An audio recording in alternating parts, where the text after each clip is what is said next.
Hey everyone, very good afternoon, good evening. It's approaching late afternoon, evening in London. I want to talk today. I want to do a short video, and I want to talk today about karma, um, because it comes up quite a lot in some of the things that I hear people say when they come into my clinic. So I thought I'd do a little video about it. So karma is it's quite a heavy and loaded word, and it means many things to different people, from accumulation of good or bad deeds, and sometimes it can be things like, what I hear people say is things like payback. What you sow is what you reap. So many things people believe about karma, or the perceptions that they have about karma. And today I just want to kind of give you my perception and my understanding of what karma is and how I see it in terms of helping you with your health and well-being. So when someone comes into me and they're sick and we're working towards getting someone better, some of the beliefs that they have behind their condition is, it's karma, I can't do anything about it. And today I really want to talk to you about how you can positively use karma to help you get to, whether it's well-being or help you with many of the things that you aspire to being. So my perspective is my basic understanding in it. If you want to learn more about karma, there are so many more deeper explanations, whether it's coming from the Hindu traditions or the Buddhist traditions, that go really deep into explaining the different aspects of karma.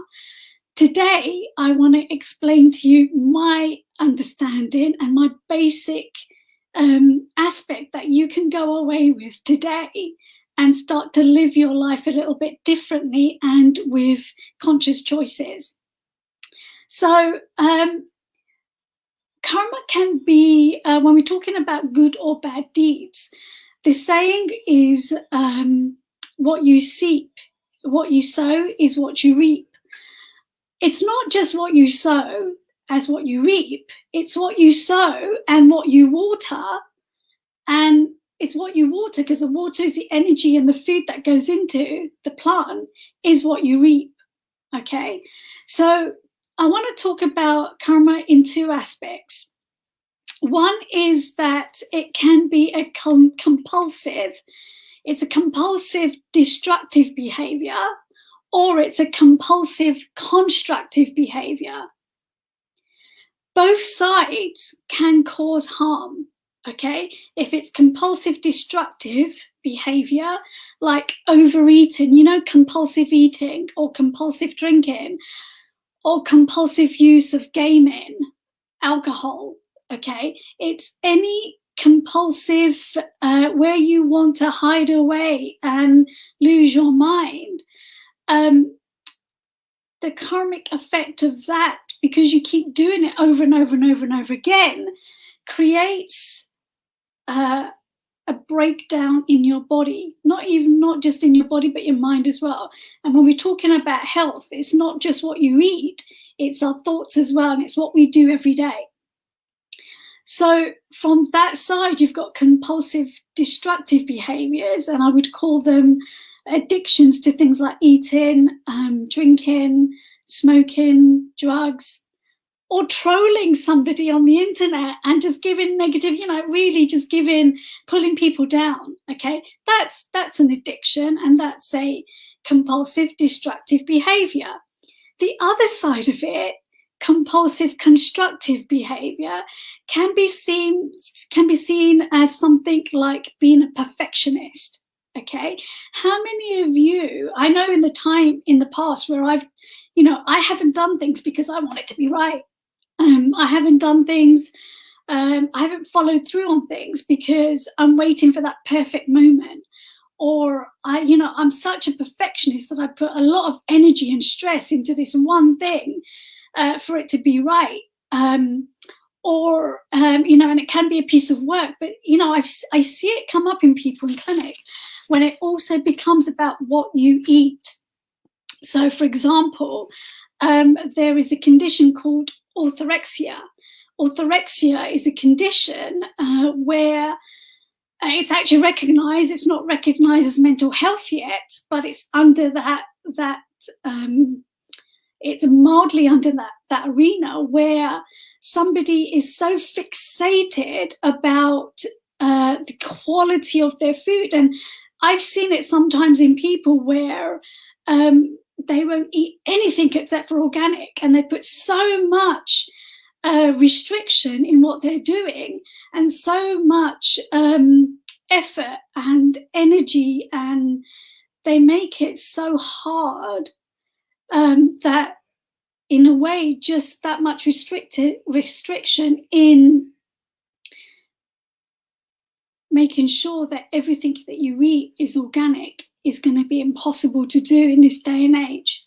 Okay, it is possible to have some, but it's impossible to only just have that.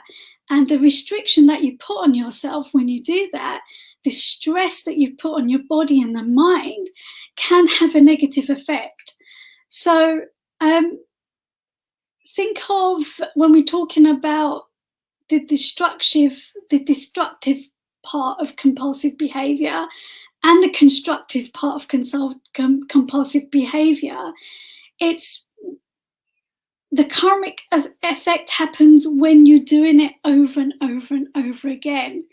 We know the 80-20 rule. I don't personally, when someone says to me 80-20, it makes me cringe a little bit because it's used everywhere.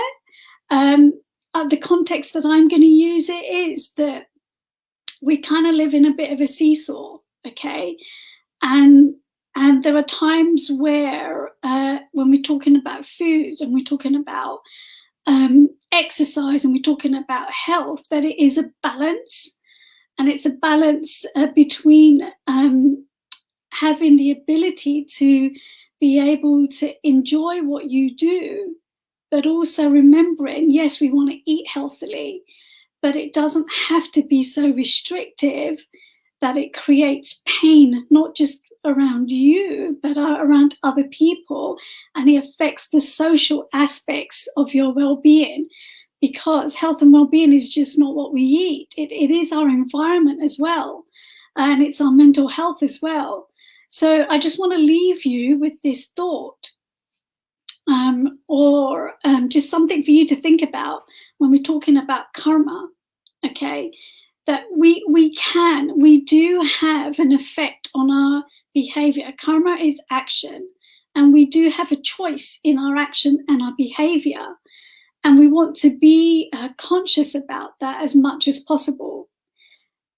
But the consciousness is also making sure that we don't become compulsive in what we do. And we maintain a balance in how we look at life, how we look at our health, how we look at food, how we look at anything. And that is a part of your health and well-being. So I'm going to leave you with that thought, and I would be really interested to hear if you have had those issues or those thoughts when you become compulsive, and what you've done in the past to help you ride through it.